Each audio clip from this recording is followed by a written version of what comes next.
إنا أرسلنا نوحا إلى قومه أن أنذر قومك من قبل أن يأتيهم عذاب أليم নূহ আলাইহিস সালাতু ওয়াস সালাম তিনি তার কওমের কাছে গিয়ে বললেন, ও আমার সম্প্রদায়, আমি আল্লাহ রাব্বুল আলামিনের পক্ষ হতে তোমাদের কাছে সতর্ককারী রূপে প্রেরিত হয়েছি। সুতরাং আল্লাহ রাব্বুল আলামিনের আযাব আসার পূর্বেই তোমরা আল্লাহ রাব্বুল আলামিনের উপর ঈমান আনো, আল্লাহ রাব্বুল আলামিনকে ভয় করো। নূহ আলাইহিস সালাতু ওয়াস সালাম তিনি যখন তার সম্প্রদায়কে দাওয়াত দিতেন, ইমানের দাওয়াত দিতেন, নূহ আলাইহিস সালাতু ওয়াস সালামের সম্প্রদায় কানের মধ্যে আঙ্গুল দিয়ে রাখতো। কি দিয়ে রাখতো? কানের মধ্যে আঙ্গুল দিয়ে রাখতো। দেখবেন আমাদের সমাজে অনেকেই আছে, যখন মসজিদ থেকে তাবলীগের লোক যায়, যখন ডাক দেয়, ভাই কোথায় যান, কি করেন, একটু শুনে যান, ইসলামের কথা শুনে যান, ইমানি দাওয়াত নিয়ে যান, তখন মানুষরা কি করে, ছেলেপেলা সব দৌড়াদৌড়ি শুরু করে না। এটি হচ্ছে নূহ আলাইহিস সালাতু ওয়াস সালামের সম্প্রদায়ের কাজ। তাদেরকেও যখন নূহ আলাইহিস সালাতু ওয়াস সালাম তিনি ইসলামের দাওয়াত দিতেন, ইমানের দাওয়াত দিতেন, তখন সেই সম্প্রদায়ও নূহ আলাইহিস সালাতু ওয়াস সালামের কথা শুনে দৌড়ে পালাতো। নূহ আলাইহিস সালাম আল্লাহর কাছে বলেন, হে আল্লাহ, ইন্নী আ'লানতু, হে আল্লাহ, আমি তাদেরকে প্রকাশ্যে দাওয়াত দিয়েছি, ওয়া আসরারতু লাহুম ইসরারা, এবং গোপনে গোপনে তাদেরকে বুঝিয়েছি, ভাই আল্লাহ ছাড়া আর কোনো মাবুদ, আল্লাহ ছাড়া আর কোনো মাবুদ আছে? আল্লাহ ছাড়া আর কোনো মাবুদ নাই, তোমরা এক আল্লাহর উপর ঈমান আনো, এক আল্লাহর উপর ঈমান আনো। তখন নূহ আলাইহিস সালাতু ওয়াস সালামের সম্প্রদায় নূহ আলাইহিস সালাতু ওয়াস সালামকে গালমন্দ করে দৌড়ে পালায় এবং বলতে থাকে, তুমিও ভণ্ড, তোমার আল্লাহও ভণ্ড। জোর বলেন নাউজুবিল্লাহ। তো এই সকল অপকর্মের কারণে, অপরাধের কারণে আল্লাহ রাব্বুল আলামিন নূহ আলাইহিস সালাতু ওয়াস সালামের সম্প্রদায়কে একদম তলিয়ে দিলেন। পরবর্তীতে এমন অবস্থা হয়ে গেল যে নূহ আলাইহিস সালাতু ওয়াস সালাম আল্লাহ রাব্বুল আলামিনের কাছে দোয়া করলেন থামানোর জন্য বৃষ্টি, তবুও বৃষ্টির পানি থামতে চাইলো, কারণ আল্লাহ রাব্বুল আলামিন প্রচন্ড রেগে গেছেন সম্প্রদায়ের উপর। নূহ আলাইহিস সালাতু ওয়াস সালাম পরবর্তীতে আল্লাহ রাব্বুল আলামিনের কাছে দোয়া করলেন, হে আমাদের রব, আপনি আমার পরিবার বর্গকে এবং আমার সাথে যারা এই নৌকার মধ্যে আরোহণ করেছে তাদেরকে আপনি হেফাজত করেন। হেফাজত করার মালিক একজন, তিনি কে? আল্লাহ নবী মুহাম্মদুর রাসূলুল্লাহ সাল্লাল্লাহু আলাইহি ওয়াসাল্লাম তিনি দিনে 70 বারেরও বেশি ইস্তিগফার পড়তেন। সুবহানাল্লাহ। পৃথিবীর ইতিহাস থেকে নিয়ে হযরত আদম আলাইহিস সালাতু ওয়াস সালামের কথা যদি বলেন, আদম আলাইহিস সালাতু ওয়াস সালাম কি আল্লাহর কাছে ইস্তিগফার পাঠ করে নাই?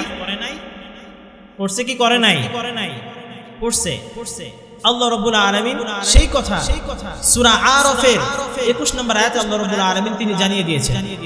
21 এবং 23 আল্লাহ রাব্বুল আলামিন বলেন যে আদম আলাইহিস সালাতু ওয়াস সালাম যখন ভুল করলেন এবং দুনিয়ার মধ্যে বারবার ঘোরাফেরা করতে থাকলেন আর কান্না করতে লাগলেন, আদম আলাইহিস সালাতু ওয়াস সালাম পেরেশান হয়ে গেলেন যে আমি আল্লাহ রাব্বুল আলামিনের সবচেয়ে প্রিয় মানুষ ছিলাম, অথচ আল্লাহ রাব্বুল আলামিন আমাকে জান্নাত থেকে বের করে দিলেন। আমি কি ভাবে আল্লাহ রাব্বুল আলামিনের সেই প্রিয় পাত্র হতে পারি?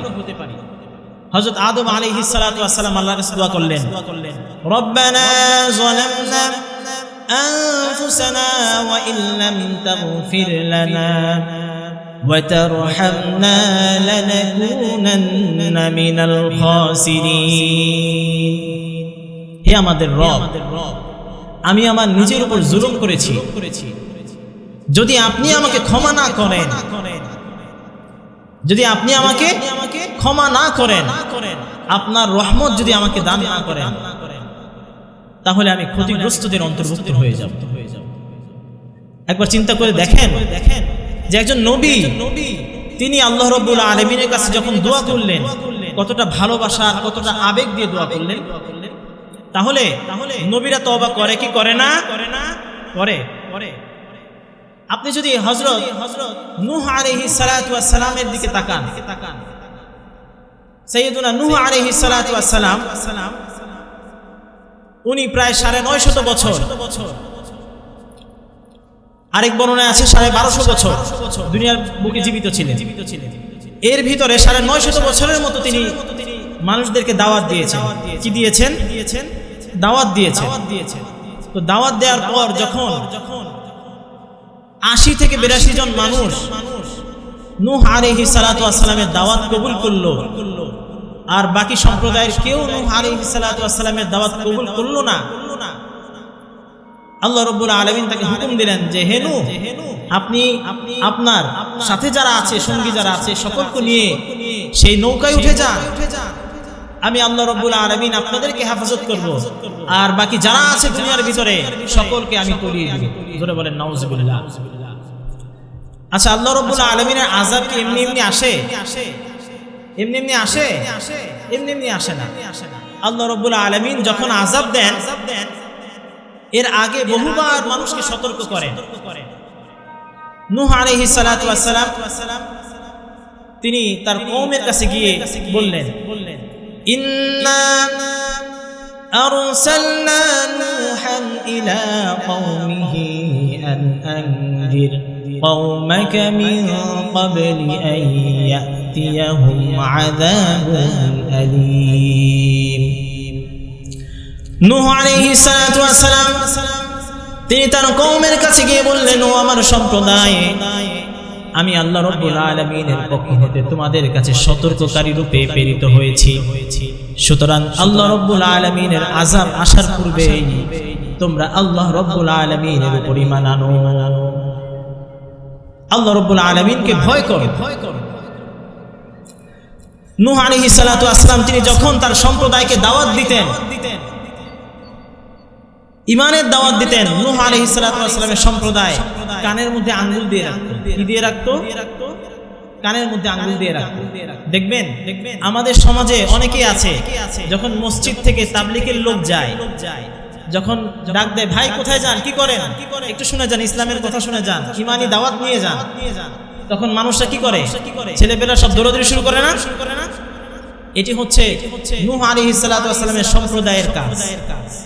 তাদেরকেও যখন নূহ আলাইহিস সালাতু ওয়াস সালাম তিনি ইসলামের দাওয়াত দিতেন, ইমানের দাওয়াত দিতেন, তখন সেই সম্প্রদায়ও নূহ আলাইহিস সালাতু ওয়াস সালামের কথা শুনে দৌড়ে পালাতো। নূহ আলাইহিস সালাম আল্লাহর কাছে বলেন, হে আল্লাহ, ইন্নী আ'লানতু, হে আল্লাহ, আমি তাদেরকে প্রকাশ্যে দাওয়াত দিয়েছি, ওয়া আসরারতু লাহুম ইসরারা, এবং গোপনে গোপনে তাদেরকে বুঝিয়েছি, ভাই আল্লাহ ছাড়া আর কোনো মাবুদ, আল্লাহ ছাড়া আর কোনো মাবুদ আছে? আল্লাহ ছাড়া আর কোনো মাবুদ নাই, তোমরা এক আল্লাহর উপর ঈমান আনো, এক আল্লাহর উপর ঈমান আনো। তখন নূহ আলাইহিস সালাতু ওয়াস সালামের সম্প্রদায় নূহ আলাইহিস সালাতু ওয়াস সালামকে গালমন্দ করে দৌড়ে পালায় এবং বলতে থাকে, তুমিও ভণ্ড, তোমার আল্লাহও ভণ্ড। জোরে বলেন নাউজুবিল্লাহ। তো এই সকল অপকর্মের কারণে, অপরাধের কারণে আল্লাহ রাব্বুল আলামিন নূহ আলাইহিস সালাতু ওয়াস সালামের সম্প্রদায়কে একদম তলিয়ে দিলেন। পরবর্তীতে এমন অবস্থা হয়ে গেল যে নূহ আলাইহিস সালাতু ওয়াস সালাম আল্লাহ রাব্বুল আলামিনের কাছে দোয়া করলেন থামানোর জন্য বৃষ্টি, তবুও বৃষ্টির পানি থামতে চাইলো, কারণ আল্লাহ রাব্বুল আলামিন প্রচন্ড রেগে গেছেন সম্প্রদায়ের উপর। নূহ আলাইহিস সালাতু ওয়াস সালাম পরবর্তীতে আল্লাহ রাব্বুল আলামিনের কাছে দোয়া করলেন, হে আমাদের রব, আপনি আমার পরিবার বর্গকে এবং আমার সাথে যারা এই নৌকার মধ্যে আরোহণ করেছে তাদেরকে আপনি হেফাজত করেন। হেফাজত করার মালিক একজন, তিনি কে? আল্লাহ রাব্বুল আলামিন ছাড়া দুনিয়ার কেউ সাহায্য করতে পারে না। আল্লাহ রাব্বুল আলামিন ছাড়া দুনিয়ার কেউ মানুষের উপকারে আসতে পারে না। যখন কোন বান্দাকে আল্লাহ রাব্বুল আলামিন সাহায্য করেন, ওই বান্দার ক্ষতি করার সামর্থ্য পৃথিবীর কেউ রাখে না, ঠিক কি না? প্রিয় ভাইরা আমার, নূহ আলাইহিস সালাতু ওয়াস সালাম আল্লাহ রাব্বুল আলামিনের সাহায্যে এক বর্ণনায় এসেছে 40 দিন পর্যন্ত সেই নৌকার মধ্যে ভ্রমণ করলেন। এরপরে আল্লাহ রাব্বুল আলামিন সেই প্রচন্ড ঝড় থামিয়ে দিয়ে জুদি নামক একটা পাহাড়ের মধ্যে গিয়ে সেই নৌকার ধাক্কা লাগালেন। নূহ আলাইহিস সালাতু ওয়াস সালাম একটি কাক প্রেরণ করলেন, যাও দেখে আসো পানির কি অবস্থা। কাক গেল, কাক গিয়ে আর ফিরে আসে না। এরপরে নূহ আলাইহিস সালাতু ওয়াস সালাম একটা কবুতর পাঠালেন, যাও গিয়ে দেখো পানির কি অবস্থা, পানি কতটুকু কমলো। কবুতর গেল, গিয়ে জৈতুন গাছের একটা পাতা নিয়ে নূহ আলাইহিস সালাতু ওয়াস সালামের কাছে ফিরে আসে। হযরত নূহ আলাইহিস সালাতু ওয়াস সালাম কবুতরটাকে সুন্দর করে হাতে ধরলেন, ধরে দেখেন যে কবুতরের ঠোঁটের মধ্যে জৈতুন গাছের মানে জলপাই গাছের পাতা আর পায়ের মধ্যে কাদা লাগানো। নূহ আলাইহিস সালাতু ওয়াস সালাম বুঝতে পারলেন পানি নিচে নেমে গেছে, কারণ নিচে না নামলে কাদা দেখা যায়, কাদা পাওয়া যায়, কাদা পাওয়া যায় না। এরপরে নূহ আলাইহিস সালাতু ওয়াস সালাম নিচে নামলেন। তো দেখেন নূহ আলাইহিস সালাতু ওয়াস সালাম একজন নবী, তিনি আল্লাহ রাব্বুল আলামিনের কাছে দোয়া করলেন যে হে আল্লাহ, আপনি আমার পক্ষ থেকে ইস্তিগফার গ্রহণ করেন, আমার সাথে যারা আছে তাদেরকে হেফাজত করেন, আমার সাথে যে পশু পাখি আছে, পাক পাখালি আছে, সকলকে হেফাজত করেন, কারণ হেফাজত করার মালিক একজন, আপনি। আওয়াজ দিয়ে বলতে হবে একজন, তিনি কে? আল্লাহ। ঠিক তেমনি ভাবে যখন আমরা দেখি সাইয়্যিদুনা হযরত মূসা আলাইহিস সালাতু ওয়াস সালাম, তিনিও আল্লাহ রাব্বুল আলামিনের কাছে ইস্তিগফার করেছেন। কি করেছেন? ইস্তিগফার করতেন। আপনারা অনেকেই জানেন যে সাইয়্যিদুনা মূসা আলাইহিস সালাতু ওয়াস সালামের শরীরে আল্লাহ রাব্বুল আলামিন প্রচন্ড শক্তি দিয়েছিলেন। একবার সাইয়্যিদুনা মূসা আলাইহিস সালাতু ওয়াস সালাম মিশরের বাহির থেকে মিশরের দিকে ঢুকবেন। সময়টা ছিল হয়তো যোহরের সময়, নয়তো রাত্রির শেষ অংশে। তাফসীরের যে কিতাবগুলো আছে সেই কিতাবগুলোতে এসেছে যে আল্লামা ইবনে কাসির রাহিমাহুল্লাহ তিনি বলেন যে মূসা আলাইহিস সালাতু ওয়াস সালাম যখন মিশরে প্রবেশ করছেন সেই সময়টা ছিল যোহরের পরেও হতে পারে, কারণ সেই সময়টা মানুষ একটু বিশ্রাম নেয়। সেই সময়টা মানুষ কি করে? একটু বিশ্রাম নেয়। সেই বিশ্রামের সময় হতে পারে, আবার শেষ রাত্রেও হতে পারে। তো মূসা আলাইহিস সালাতু ওয়াস সালাম যখন মিশরে ঢুকতে যাবেন তখন দেখে যে কিপ্তি সম্প্রদায় মানে ফেরাউনের একজন লোক যে ছিল রাজবাবুর্চি। সে কি ছিল? রাজবাবুর্চি। তো সেই বাবুর্চি সে ফেরাউনের খাবার রান্না করবে, লাকড়ি শেষ হয়ে গেছে। তো যখন লাকড়ির খোঁজে রাস্তায় বের হলো, বের হয়ে দেখে যে বাহিরে বনি ইসরাইলের একজন লোক মাথায় লাকড়ি নিয়ে বাজার থেকে আসছে। কোথেকে আসছে? বাজার থেকে আসছে। তো সেই ফেরাউনের সেই লোকটা সেই বনি ইসরাইলকে ডাক দিল, এদিকে। বনি ইসরাইলের লোকটা সামনে গেল, যাওয়ার পর বলতেছে যে আমাদের লাকড়ি নাই, লাকড়ি শর্ট পড়ে গেছে, তোর মাথার লাকড়িগুলো আমারে দে। বনি ইসরাইল লোক বলতেছে হ্যাঁ লাকড়ি দিব, আমি তো কষ্ট করে কাঠ কেটে এনেছি, তুমি আমার যদি কিছু পারিশ্রমিক দাও তাহলে আমি তোমার কি দিয়ে দিব? লাকড়ি দিয়ে দিব। ফেরাউনের যে বাবুর্চি সে বলতেছে যে তোর তো সাহস কম না, আমি ফেরাউনের রাজ বাবুর্চি, খাবার রান্না করব আর তুই আমাকে লাকড়ি দেস না পারিশ্রমিক না দেওয়ার কারণে। এই খবর যদি ফেরাউনের কাছে যায় তাহলে তুই তো আস্থা থাকবি না। আচ্ছা আপনারা বলেন এরকম জুলুমবাজ আছে না নাই? এটা কি জুলুম না? সেই বেচারা লাকড়ি কেটে নিয়ে আসছে, সেই লাকড়ি পারিশ্রমিকের বিনিময়ে যদি সে গ্রহণ করে তাহলে ঠিক আছে। এখন পারিশ্রমিক দেওয়া ব্যতীত যদি জোর জবরদস্তি করে তার থেকে লাকড়ি নিতে চায় তাহলে এটা জুলুম কি জুলুম না? তাহলে এরকম জুলুমবাজদের জন্য কে আছে? আল্লাহ আছে। আল্লাহ রাব্বুল আলামিন মূসা আলাইহিস সালাতু ওয়াস সালামকে পাঠালেন। মূসা আলাইহিস সালাম নিজেও জানে না, কারণ সব খেলা কার? সব খেলা কার? আল্লাহ রাব্বুল আলামিন মূসা আলাইহিস সালাতু ওয়াস সালামকে প্রেরণ করলেন। মূসা আলাইহিস সালাম আসলেন, বনি ইসরাইল লোকটা দৌড়ে আসলো, এসে বলা শুরু করলো, হে নবী মূসা, আপনি দেখেন ওই কিপ্তি সম্প্রদায়ের লোকটা জোর জবরদস্তি করে আমার লাকড়িটা নিতে চায়। সে আমার লাকড়ি নিয়ে যাবে কিন্তু আমার পারিশ্রমিক দিবে না। মূসা আলাইহিস সালাতু ওয়াস সালাম ওই লোকটা ডাক দিলেন, ভাই এদিকে আসেন, আপনি যদি তার লাকড়িটা নিতে চান তাহলে এই লাকড়ির এত টাকা পারিশ্রমিক এটা দিয়ে দেন, তাহলে আপনি লাকড়িটা নিতে পারবেন, নতুবা নিতে পারবেন। এই কথা বলার পর কিপ্তি সম্প্রদায়ের লোকটা মূসা আলাইহিস সালাতু ওয়াস সালামের সাথে রাগারাগি শুরু করে। আচ্ছা বলেন তো ওই কিপ্তি সম্প্রদায়ের গায়ে শক্তি বেশি না নবী মূসার গায়ে শক্তি বেশি? তো রাগারাগি যখন করছে মুসা আলাইহিস সালাতু ওয়াস সালামের বুঝানোর পরও যখন বুঝ মানে না, হঠাৎ উনার মেজাজ খারাপ হয়ে গেছে। তো উনি চাইলেন যে একটা যদি থাপ্পড় দেয়, একটা থাপ্পড় দিয়ে তারা কি করে দিবেন, কি করে দিবেন, ঠান্ডা করে দিবেন। কি করে দিবেন?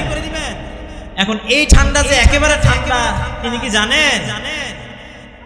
নবী মুসা আলাইহিস সালাতু ওয়াস সালাম কিপ্তি সম্প্রদায়ের লোকটাকে সামনে ডাক দিয়ে বললেন, ও ভাই, যদি তুমি এই লাকড়ি নিতে চাও তাহলে পারিশ্রমিক দিতে হবে, পারিশ্রমিক দেয়া ছাড়া তুমি লাকড়ি নিতে পারবে না।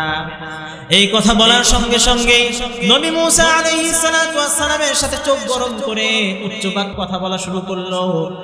এক পর্যায়ে নবী মুসা আলাইহিস সালাতু ওয়াস সালাম রাগ হয়ে এমন ঘুষি মারলেন, এক ঘুষির কারণে ওই ব্যক্তি সঙ্গে সঙ্গেই মাটিতে পড়ে গেল। আল্লাহু আকবার। এক ঘুষির চোটে নিচে পড়ে গেল। বনি ইসরাইলের লোকটা দৌড়ে গিয়ে ধরলো, নিচে নাড়াচাড়া দিয়ে দেখে যে এই লোকটা আর দুনিয়াতে নাই, শেষ। তার সাঙ্গ একবার কি হয়ে গেছে, সাঙ্গ একবার পার হয়ে গেছে। আল্লাহ রাব্বুল আলামিন এই ঘটনাটাই কোরআনের মধ্যে নিয়ে আসছেন। আল্লাহ রাব্বুল আলামিন বলেন, ওয়াদাখালাল মাদিনাতা আলা হিন গাফলাতিন মিন আহলিহা। মুসা আলাইহিস সালাতু ওয়াস সালাম যখন মদিনায় প্রবেশ করলেন, মানে মিশরে যখন প্রবেশ করলেন, তখন এই অবস্থা হয়েছে। নবী মুসা আলাইহিস সালাতু ওয়াস সালাম এক থাপ্পড় দিয়ে কিপ্তি সম্প্রদায়ের লোকটাকে মেরে ফেললেন। মেরে ফেলার পর মুসা আলাইহিস সালাতু ওয়াস সালামের হুঁশ ফিরে আসলো। তিনি বলতে লাগলেন, এই কাজটা আমি নবীর মাধ্যমে হওয়া উচিত হয় নাই, বরং এই কাজটা করতে আমাকে প্ররোচনা দিয়েছে শয়তান। কে প্ররোচনা দিয়েছে? শয়তানের প্ররোচনা ছাড়া কেউ কাউকে হত্যা করতে পারে? হত্যা করতে পারে না। শয়তান প্ররোচনা দিয়েছে। তো নবী মুসা আলাইহিস সালাতু ওয়াস সালাম তিনি আল্লাহর কাছে সঙ্গে সঙ্গে ইস্তিগফার করা শুরু করলেন। কি করা শুরু করলেন? নবী মুসা আলাইহিস সালাতু ওয়াস সালাম বলেন, রব্বি গফিরলি ওয়ারহামনি ওয়া আনতা খায়রুর রাহিমিন। হে আমার রব, হে আমার রব, আপনি আমাকে ক্ষমা করেন, আপনি আমাকে মাফ করে দেন এবং আমার উপর রহমত নাজিল করেন। নিশ্চয় আপনি দয়াময় রহমান। সুবহানাল্লাহ। আল্লাহ রাব্বুল আলামিন হচ্ছেন রহমান। তাই নবী মুসা আলাইহিস সালাতু ওয়াস সালাম সঙ্গে সঙ্গে আল্লাহ রাব্বুল আলামিনের কাছে ক্ষমা চাইলেন। প্রিয় ভাইরা আমার, নবীরা যদি আল্লাহ রাব্বুল আলামিনের কাছে ক্ষমা চাইতে পারে, তাহলে আমরা যারা সাধারণ মানুষ আছি, আমরা কি নবীদের চাইতে নিষ্পাপ? আওয়াজ দিয়ে বলেন। তাহলে ভাইরা আমার, নবীরা যদি আল্লাহ রাব্বুল আলামিনের কাছে ইস্তিগফার পাঠ করতে পারে, ক্ষমা চাইতে পারে পদে পদে, জীবনে যখনই ভুল হয় তখনই ক্ষমা চাইবেন কার কাছে? আমরা ক্ষমা চাই? আমরা ক্ষমা চাই না। এটা হচ্ছে আমাদের সবচেয়ে বড় অপরাধ। কারণ ক্ষমা চাইলে আল্লাহ কি মাফ করে দিতে পারেন না? অবশ্যই মাফ করে দিতে পারেন। আল্লাহ রাব্বুল আলামিন তিনি বলেন, ইন্নাল্লাহা গফুরুর রহিম। নিশ্চয়ই আল্লাহ রাব্বুল আলামিন হচ্ছেন পরম ক্ষমাশীল, অসীম দয়ালু। সুবহানাল্লাহ। তাই যখন কোনো বান্দা আল্লাহ রাব্বুল আলামিনের কাছে ক্ষমা চায়, আল্লাহ রাব্বুল আলামিন ওই বান্দার পিছনে যত গুনাহ আছে সব গুনাহ মাফ করে দেন। জোরে বলেন সুবহানাল্লাহ। প্রিয় ভাইরা আমার, আমরা মুসলমান, আমরা মানুষ, আমরা ভুল করব। আমরা নবী আদম আলাইহিস সালাতু ওয়াস সালামের সন্তান। এক সাহাবী বিশ্বনবী মুহাম্মদুর রাসূলুল্লাহ সাল্লাল্লাহু আলাইহি ওয়াসাল্লামের কাছে গিয়ে দরখাস্ত করলো, ইয়া রাসূলুল্লাহ, আমরা তো ভুল করি, আমরা গুনাহ করে ফেলি, গুনাহ থেকে বাঁচার কোনো উপায় নাই? আচ্ছা, আপনাদের মধ্য থেকে অনেকে এমন আছেন যারা আলেমদের কাছে গিয়ে বা মসজিদের ইমাম সাহেবের কাছে গিয়ে আপনারা এই একই দরখাস্ত পেশ করেন যে হুজুর, আমরা তো গুনাহ করে ফেলি, আমরা চাই যে গুনাহ থেকে দূরে থাকতে, কিন্তু শয়তান আমাদেরকে বারবার গুনাহের মধ্যে ফেলে দেয়। এই দরখাস্ত আমাদের আছে না নাই? আছে। সেম এই দরখাস্ত সাহাবায়ে কেরাম প্রিয় নবী মুহাম্মদুর রাসূলুল্লাহ সাল্লাল্লাহু আলাইহি ওয়াসাল্লামের কাছে গিয়ে করলেন। করার পর রাসূল সাল্লাল্লাহু আলাইহি ওয়াসাল্লাম তিনি বলেন, ইন্না বানি আদম খাত্তা ওয়া খায়রুল খাত্তাইন আত-তাওয়াবিন।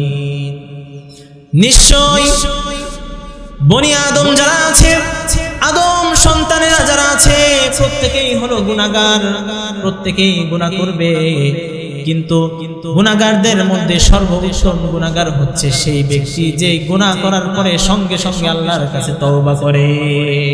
সুবহানাল্লাহ। গুনাহ হবেই ভাই, চলতে ফিরতে আমাদের গুনাহ হবেই। আমরা মানুষ, আমরা ফেরেশতা না। ফেরেশতারা গুনাহ করে? ফেরেশতারা গুনাহ করে? গুনাহ করে না। তবে আমাদের একটা ব্যাপার হচ্ছে, আমরা ইচ্ছাকৃতভাবে গুনাহ করতে পারবো। আল্লাহ রাব্বুল আলামিন ক্ষমাশীল, অসীম দয়ালু, পরম দয়ালু, মেহেরবান আল্লাহ। তো মেহেরবান বলে যে আমরা সবসময় গুনাহের মধ্যে ডুবে থাকবো, এটা কি সম্ভব? মুসলমানের জন্য এমনটা সম্ভব? সম্ভব না। মুসলমানের উচিত হচ্ছে সবসময় গুনাহ থেকে বিরত থাকা। তবে গুনাহ যদি হয়ে যায়, বিপথে যদি তুমি চলেই যাও, তাহলে ক্ষমা করার জন্য একজন আছেন, তিনি কে? প্রিয় ভাইরা আমার, খুরাসানের একজন যুবক, নাম হচ্ছে আব্দুল্লাহ। নাম কি? আব্দুল্লাহ। মা বাবার অতি আদরের সন্তান। এই সন্তান মা বাবা যেমনি ভাবে সন্তানকে আদর করে কোলে পিঠে করে মানুষ করে, এই সন্তানকে কেমন যেন এর চাইতে বেশি করে মানুষ করে। তো এই সন্তানকে মানুষ করার পর যখন সন্তান আস্তে আস্তে বড় হলো, আব্দুল্লাহ বড় হলো আস্তে আস্তে, তখন দেখতে পেল যে অতি আদরের কারণে তার সন্তানটা দিন দিন বিপথে চলে যাচ্ছে। কোথায় চলে যাচ্ছে? বিপথে চলে যাচ্ছে। সন্তান নামাজ পড়ে না, রোজা রাখে না ঠিক মতো, কোরআনের তিলাওয়াত করে না ঠিক মতো। সন্তান সবসময় আড্ডায় থাকে, বন্ধু বান্ধবের সাথে সবসময় ব্যস্ত। তো আস্তে আস্তে ওই সন্তান দেখতে পেল কিছু মদখোর বন্ধুর সাথে নতুন করে আড্ডা শুরু করেছে। কার সাথে?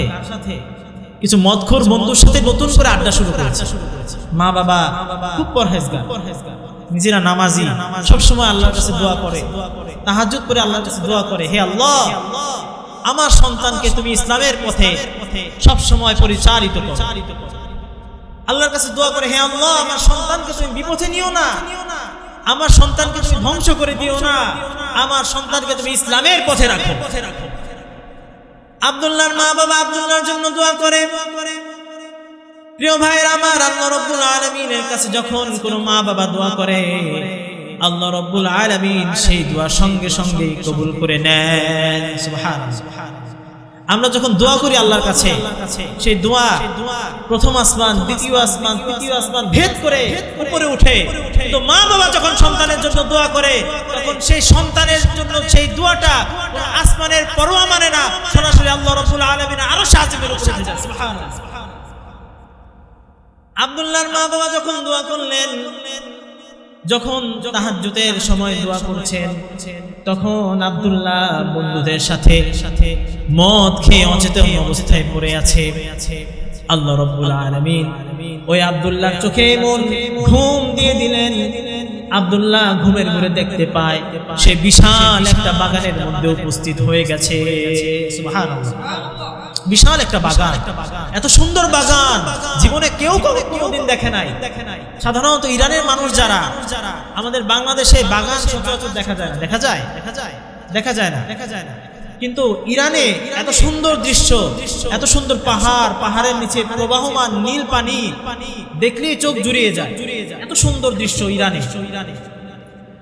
তো আব্দুল্লাহ দেখলো যে এত সুন্দর বাগান, এই বাগান সে খোরাসানের মানুষ হওয়া সত্ত্বেও, ইরানের মানুষ হওয়া সত্ত্বেও এত সুন্দর বাগান সে কখনোই দেখে নাই। ওই বাগানে যে গাছগাছালি রয়েছে, সেই গাছগাছালি স্বর্ণ দিয়ে মোড়ানো। জোরে বলেন সুবহানাল্লাহ। ওই গাছে একটা ডালের মধ্যে একটা চড়ুই পাখি বসা। কি পাখি বসা? চড়ুই পাখি। চড়ুই পাখি আপনারা চিনেন? চড়ুই পাখি কি কথা বলতে পারে? ময়না পাখি, টিয়া পাখি। আচ্ছা, চড়ুই পাখি কথা বলতে পারে না। কিন্তু আব্দুল্লাহ যখন লক্ষ্য করলেন ওই চড়ুই পাখির দিকে, দেখে যে সেই চড়ুই পাখিটা একটু একটু করে ঠোঁট নাড়াচ্ছে, ঠোঁট নাড়িয়ে নাড়িয়ে কি যেন করছে, জোরে বলেন সুবহানাল্লাহ। আব্দুল্লাহ আস্তে আস্তে কানটা সেই চড়ুই পাখির ঠোঁটের দিকে নেয়ার চেষ্টা করলেন, মনোযোগ দিয়ে সেই চড়ুই পাখির কথাগুলো শোনার চেষ্টা করলেন। আব্দুল্লাহ যতই চড়ুই পাখির ঠোঁটের দিকে নিজের মনোযোগ নিচ্ছেন, ততই সে বুঝতে পারল চড়ুই পাখি সাধারণ কোনো কথা বলে না, বরং সেই চড়ুই পাখি জবান দিয়ে আল্লাহ রব্বুল আলামিনের কোরআনের কারীমের তিলাওয়াত করেছে। সুবহানাল্লাহ। আল্লাহ রব্বুল আলামিনের কোরআনের তেলাওয়াত করছে। চড়ুই পাখি আব্দুল্লাহকে শুনিয়ে শুনিয়ে বলছে, কোরআনের আয়াতে আল্লাহ রব্বুল আলামিন বলেছেন, ও ঈমানদারেরা, ঈমান আসার পরেও, আমার শরণ আসার পরেও, আমি আল্লাহ রব্বুল আলামিনের পক্ষ থেকে সত্য নাজিল হওয়ার পরেও, কোরআনে কারীম অবতীর্ণ হওয়ার পরেও এখন কি তোমার মন গলে না? এখন কি তোমার বিবেক জাগ্রত হয় না? এখনো কি তোমার ফেরার সময় হয় নাই? আর কত, আর কত? এই যে আল্লাহ রব্বুল আলামিন আমাদের শ্বাস দিলেন, প্রশ্বাস দিলেন, আমাদের রিজিক দিলেন, এত সুন্দর কিছু দিয়ে দুনিয়াটা সাজিয়ে দিলেন, কত কিছু দিয়ে দুনিয়াটা সাজিয়ে দিলেন আল্লাহ রব্বুল আলামিন। এত নিয়ামত আল্লাহ রব্বুল আলামিন আমাদেরকে দিলেন। এত নিয়ামত ভোগ করার পরেও আমরা যদি আল্লাহ রব্বুল আলামিনের নাফরমানি করি, আল্লাহ রব্বুল আলামিন ধৈর্যশীল বলে আমাদেরকে বারবার সুযোগ দেন। সাধারণত আমাদের কেউ যদি আমার ঘরে খেয়ে আমার বিরুদ্ধে কথা বলে, তাকে কি আমি দেখতে পারবো? তাকে আমি পছন্দ করব না। অথচ আল্লাহ রব্বুল আলামিনের দেয়া নিঃশ্বাস, আল্লাহ রব্বুল আলামিনের দেয়া আকাশ বাতাস, সব কিছুর নিয়ামত আপনি ভোগ করছেন, আমি ভোগ করছি। ভোগ করে করে আল্লাহ রব্বুল আলামিনের বিরুদ্ধে গিয়ে আল্লাহ রব্বুল আলামিন যে হারাম কাজগুলো ত্যাগ করতে বলেছেন, সেই হারাম কাজগুলো বাদ দিয়ে আমি চলতে পারছি না। বারবার আল্লাহ রব্বুল আলামিনের নাফরমানিতে লিপ্ত হচ্ছি। আল্লাহ রব্বুল আলামিন কি আমাকে ভালোবাসবেন কি বাসবেন না? বাসবেন। তবু আল্লাহ রব্বুল আলামিন আপনাকে আমাদেরকে ভালোবাসে। কারণ আল্লাহ রব্বুল আলামিন হচ্ছেন রহমান। জোরে বলেন আল্লাহ রব্বুল আলামিন কি? আল্লাহু আল্লাহু তুমি জাল্লে জালালু, শেষ করা তো যায় না গে তোমার গুণগান। আল্লাহু আল্লাহু, ঠিক কিনা?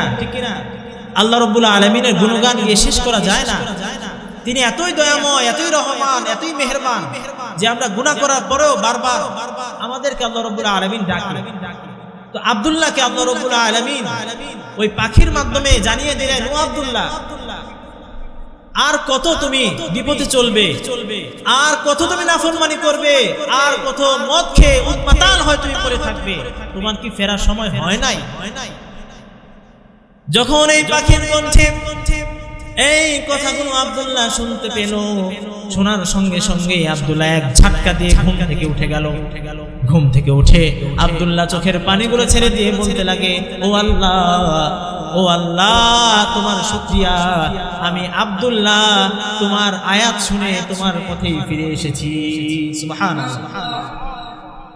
আমি আর মদ খাবো না, আমি আর জিনার পথে যাব না, আমি আর মিথ্যা বলবো না, আমি আর কারো জমি জুলুম করে লুট করব না, আমি আর কোনো সন্ত্রাসী কর্মকাণ্ড করব না, আমি আর কারো ঘরে হানা দিয়ে কারো ক্ষতি করব না, আমি ভালো হয়ে যাব। আল্লাহ রব্বুল আলামিনের কাছে এই তওবা করার পর তওবা কবুল হবে কি হবে না? জোরে বলেন। আল্লাহ রব্বুল আলামিন সঙ্গে সঙ্গে আব্দুল্লাহ তওবাকে কবুল করে নিলেন এবং আব্দুল্লাহকে আল্লাহ রব্বুল আলামিন সেই জামানার সবচেয়ে বড় ওলি বানায় দিলেন। জোরে বলেন সুবহানাল্লাহ। আপনারা কি জানতে চান সে আব্দুল্লাহর নাম কি? সে আব্দুল্লাহর পরিপূর্ণ নাম কি আপনারা জানতে চান? সে আব্দুল্লাহ হচ্ছেন বিশিষ্ট মুহাদ্দিস আব্দুল্লাহ ইবনে মুবারক রাহমাতুল্লাহি আলাইহি। সুবহানাল্লাহ। আব্দুল্লাহ ইবনে মুবারক 726 খ্রিস্টাব্দে তিনি জন্মগ্রহণ করেছিলেন খোরাসানে। এই হচ্ছে ওনার ইসলামে ফেরার ঘটনা। স্বপ্নের মাধ্যমে আল্লাহ রাব্বুল আলামিন আমাদেরকে কি করেন? সতর্ক করেন। রাসূল সাল্লাল্লাহু আলাইহি ওয়াসাল্লাম বলেন যে স্বপ্ন হচ্ছে নবুয়তের 99 ভাগের 1 ভাগ। আবার অনেক হাদিসে বলেছেন যে 44 ভাগের 1 ভাগ। জোরে বলেন সুবহানাল্লাহ। স্বপ্নের মাধ্যমে আল্লাহ রাব্বুল আলামিন মানুষদেরকে ভালো দিকের ইঙ্গিত দেন, আবার খারাপ দিকের ইঙ্গিত দেন। যারা ভালো দিকের ইঙ্গিত বুঝতে পারে তাদের জীবনটা পরিবর্তন করে দেয় কে? আর যারা আল্লাহ রাব্বুল আলামিনের বারবার সতর্কতা পেয়েও খারাপ পথে বারবার চলে যায়, বারবার নিজেকে ইসলামের থেকে দূরে সরিয়ে নিয়ে যায়, তখনই আল্লাহ রাব্বুল আলামিনের পক্ষ থেকে বড় বিপদ তার উপর হানা দেয়। আল্লাহ রাব্বুল আলামিন বলেন ظهر الفساد في البحر والبر بما كسبت أيدي الناس। জলে স্থলে মানুষের উপর যত বিপদ আসে, যত সমস্যা আসে, সকল সমস্যা হচ্ছে মানুষের হাতের কামাই। কার হাতের কামাই? মানুষের নিজের হাতের কামাই। মানুষ নিজেরা অপকর্ম করে বিপদ নিজের কাঁধে নিজেই টেনে নেয়। প্রিয় ভাইরা আমার, হযরত আদম আলাইহিস সালাতু ওয়াস সালাম তিনি যখন ইন্তেকাল করেন, এর আগ মুহূর্তে তিনি ওনার সন্তান হযরত শীশ আলাইহিস সালাতু ওয়াস সালামকে 4টা উপদেশ দেন। কয়টা উপদেশ দেন? 4টা উপদেশ দেন। 2টা উপদেশ হচ্ছে মানার আদেশ, আর 2টা উপদেশ হচ্ছে নিষেধ। আদেশ কয় উপদেশ? আদেশ কয়টা? আর নিষেধ কয়টা? 2টা। হযরত আদম আলাইহিস সালাতু ওয়াস সালাম বলেন, ও আমার প্রিয় সন্তান, ও আমার কলিজার টুকরা, নয়নের মণি, প্রথম যে আদেশটা তুমি তোমার জীবনে বাস্তবায়ন করবা, সেই আদেশটার নাম হচ্ছে একটা জিকির। সেই আদেশটার নাম কি? জিকির। সবগুলোই মোটামুটি জিকির। যে 2টা আদেশ দিয়েছেন, 2টা আদেশে কি? জিকির। প্রথম যে জিকির, সেই জিকিরটা হচ্ছে লা ইলাহা ইল্লাল্লাহ, লা ইলাহা ইল্লাল্লাহ, লা ইলাহা ইল্লাল্লাহ, লা ইলাহা ইল্লাল্লাহ, লা ইলাহা ইল্লাল্লাহ মুহাম্মাদুর রাসূলুল্লাহ সাল্লাল্লাহু আলাইহি ওয়াসাল্লাম। তাহলে প্রথম যে উপদেশ, সেই উপদেশটা হচ্ছে এই জিকিরটা করা, লা ইলাহা ইল্লাল্লাহ। লা ইলাহা, এটা কার উপদেশ? কার উপদেশ এটা? হযরত আদম আলাইহিস সালাতু ওয়াস সালামের উপদেশ তার সন্তানদের প্রতি। এই জিকিরটা করলে কি ফায়দা? কেউ যদি লা ইলাহা ইল্লাল্লাহ এই জিকিরটা নিয়মিত করে, আল্লাহ রাব্বুল আলামিন তার জীবনের যত সমস্যা রয়েছে সব সমস্যার সমাধান করে দিবেন। এবং এই লা ইলাহা ইল্লাল্লাহ তার জীবনের দারিদ্রতাকে দূর করে দিবেন। সুবহানাল্লাহ। আমাদের ভিতরে অনেক ভাইয়েরা আমরা এমন আছি যারা বারবার আলেমদের কাছে দোয়া করি যে হুজুর আপনি আমার জন্য একটু দোয়া করেন, যাতে আমার জীবনের দুঃখ দুর্দশা, আমার ব্যবসার উন্নতি নাই, এই সব কিছু যাতে আল্লাহ রাব্বুল আলামিন দূর করে দেন, আমার ব্যবসা যাতে উন্নতি হয়। বারবার হুজুরদের কাছে এসে আপনারা কি চান? দোয়া চান, তাই না? তো আপনারা যদি এই লা ইলাহা ইল্লাল্লাহর আমলটা আপনারা নিয়মিত করতে পারেন, তাহলে আল্লাহ রাব্বুল আলামিন আপনার জীবনের যত সমস্যা রয়েছে সব সমস্যার সমাধান করে দিবেন। দ্বিতীয় একটি আদেশ হযরত আদম আলাইহিস সালাতু ওয়াস সালাম তার ছেলে হযরত শীশ আলাইহিস সালাতু ওয়াস সালামকে দিয়েছিলেন। দ্বিতীয় আদেশটি হচ্ছে তুমি এই জিকিরটি করবে, সুবহানাল্লাহি ওয়া বিহামদিহি। জিকিরটি কি? সুবহানাল্লাহি ওয়া বিহামদিহি। এই জিকিরটি বেশি বেশি করে পড়বে, কারণ এই জিকিরের মধ্যে প্রশংসা করা হয়েছে কার? আল্লাহর প্রশংসা করা হয়েছে। আর বান্দা যখন আল্লাহর প্রশংসা করে তখন ওই বান্দার উপর রহমত, বরকত, সালামত নাজিল করেন কে? বান্দা যখন আল্লাহর প্রশংসা করে তখন আল্লাহ রাব্বুল আলামিন বলতে থাকেন হামিদানি আবদি, আমার বান্দা আমার কি করেছে? প্রশংসা করেছে। প্রিয় ভাইরা আমার, হযরত আদম আলাইহিস সালাতু ওয়াস সালাম তার সন্তান শীশ আলাইহিস সালাতু ওয়াস সালামকে যে দুইটা আদেশ দিয়েছেন, যে দুইটা জিকিরের কথা বলেছেন, সেই দুইটা জিকির কি আমরা করতে পারবো কি পারবো না? পারবো ইনশাআল্লাহ। আর দুইটা কাজ থেকে নিষেধ করেছে। কয়টা কাজ থেকে নিষেধ করেছেন? দুইটা কাজ। আমরা কি শুনতে চাই, জানতে চাই সেই দুইটা কাজ কি? আচ্ছা, সেই দুইটা কাজের মধ্যে প্রথম যে কাজ, সেই কাজ হচ্ছে অহংকার ত্যাগ করা। কি ত্যাগ করা? অহংকার ত্যাগ করা। আমাদের সমাজে অহংকার খুব ভয়াবহ রূপে প্রকাশ পেয়েছে, তাই না? মানুষ এখন অহংকারী বেশি হচ্ছে। 2 টাকা কামিয়ে 10 টাকার দাম দেখায়, আছে না নাই? আগে ভাত খাইতে ভাত পায় নাই, কিন্তু এখন আশেপাশে যারা মুরব্বী আছে কাউকে গোনায় ধরেন, এমন আছে না নাই? টাকার গরমে এমন করা যাবে না ভাই। কারণ সম্পদ যিনি দিয়েছেন, সম্পদ আবার নিতে পারে কে? আল্লাহ। আপনাকে যে সম্পদের মালিক আল্লাহ রাব্বুল আলামিন বানিয়েছেন, মুহূর্তের মধ্যেই আপনাকে ধসিয়ে দিতে পারে। সকালবেলা ধনী তুই ফকির, সন্ধ্যাবেলা কখন আপনি ফকির হয়ে যান ধনী থেকে কেউ জানে না। সুতরাং অহংকার রাখা যাবে না। অহংকার হচ্ছে চাদর কার? অহংকার হচ্ছে আল্লাহ রাব্বুল আলামিনের গায়ের চাদর। সুতরাং আল্লাহ রাব্বুল আলামিনের গায়ের চাদর নিয়ে যে টানাটানি করবে, তার অবস্থা ভালো হবে নাকি খারাপ হবে? খারাপ হবে। সুতরাং প্রিয় ভাইরা আমার, আমরা কখনোই অহংকার করব না। এই দুনিয়া হচ্ছে 2 দিনের দুনিয়া। আমরা যারা আছি প্রত্যেকেই চেষ্টা করব একে অপরের সাথে মিলে মিশে ঐক্যবদ্ধ হয়ে সুন্দরভাবে জীবন যাপন করতে। আমরা পারবো তো ইনশাআল্লাহ? ইনশাআল্লাহ। প্রিয় ভাইরা আমার, প্রথম যে নিষেধ করেছিলেন, সেই নিষেধটা হচ্ছে অহংকার থেকে বিরত থাকার কথা। দ্বিতীয় যে নিষেধটি হযরত আদম আলাইহিস সালাতু ওয়াস সালাম তিনি ওনার সন্তানকে নিষেধ করেছিলেন, সেটা হচ্ছে মিথ্যা বলা থেকে। কি বলা থেকে? মিথ্যা বলা থেকে। আমরা অনেকে আসি যে মিথ্যা বলি, আছে না? হ্যাঁ, আরো অনেক কথা আছে, আরো অনেক নিষেধ আছে, কিন্তু এই দুইটা উল্লেখযোগ্য আর কি।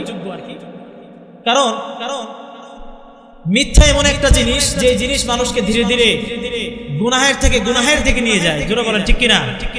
আপনি একটা মিথ্যাকে ঢাকতে হলে আরো 10টা মিথ্যা বলা লাগতে পারে কি পারে না? পারে। তাই বলে কি হয়তো শীশ আলাইহিস সালাম মিথ্যা বলতেন না? তিনি মিথ্যা বলতেন না, কিন্তু বাবা হিসাবে তিনি সন্তানদেরকে কি করে গেছেন? উপদেশ দিয়ে গেছেন। তাই প্রিয় ভাইরা আমার, আজকে এই যে সন্ধ্যার পর থেকে আলোচনা হলো, এই আলোচনার মৌলিক যে ব্যাপারটা, সেটা হচ্ছে যে আমরা মানুষ হিসাবে আমরা প্রত্যেকেই গুনাহগার। নবীরা গুনাহ যদি নবীদের মাধ্যমে সংগঠিত হয়ে যেত, ভুল ওনারা করে ফেলতেন, সঙ্গে সঙ্গে যেমন ওনারা তওবা করতেন, রাসূল করিম সাল্লাল্লাহু আলাইহি ওয়াসাল্লাম গুনাহ ছাড়াই নিষ্পাপ হয়েও তিনি তওবা করতেন, ইস্তিগফার পাঠ করতেন। আর আমরা গুনাহগার, আমরাও তওবা করব। তওবা করার দরকার আছে না নাই? আমরা ক্ষণে ক্ষণে আল্লাহ রাব্বুল আলামিনের কাছে তওবা করব, ইস্তিগফার পাঠ করব। দোকানে বসে আছি, বসে বসে ইস্তিগফার পাঠ করব, আস্তাগফিরুল্লাহ আস্তাগফিরুল্লাহ আস্তাগফিরুল্লাহ। আমরা ব্যবসা বাণিজ্যে আছি, আমরা আস্তাগফিরুল্লাহ পাঠ করব। যাতায়াত করছি কোথাও, হাঁটতেছি রাস্তা দিয়ে, ইস্তিগফার পাঠ করব। যদি নিয়মিত আপনি ইস্তিগফার আপনার জবানের মধ্যে জারি করতে পারেন, আমি কসম করে বললাম আল্লাহ রাব্বুল আলামিন আপনার জীবনের সকল সমস্যা দূর করে দিবেন, আপনার জীবনে রহমত এবং বরকত দিয়ে ভরিয়ে দিবেন। জোরে বলেন সুবহানাল্লাহ। আমরা পারবো তো ইনশাআল্লাহ? কে কে পারবো হাত তুলে ইনশাআল্লাহ। হে আল্লাহ, আপনি আমাদের সকলকে কবুল আর মঞ্জুর করে নেন। হে আল্লাহ, আমাদের জীবনের গুনাহগুলোকে মাফ করে দেন। হে আল্লাহ, আমাদের দ্বীনের পথে চলার পথ সহজ করে দেন। হে আল্লাহ, আমাদের এই মাহফিলকে কবুল আর মঞ্জুর করে নেন। হে আল্লাহ, আমাদের এই গ্রামবাসীকে কবুল আর মঞ্জুর করে নেন। হে আল্লাহ, এই কমিটিকে কবুল আর মঞ্জুর করে নেন। আমিন।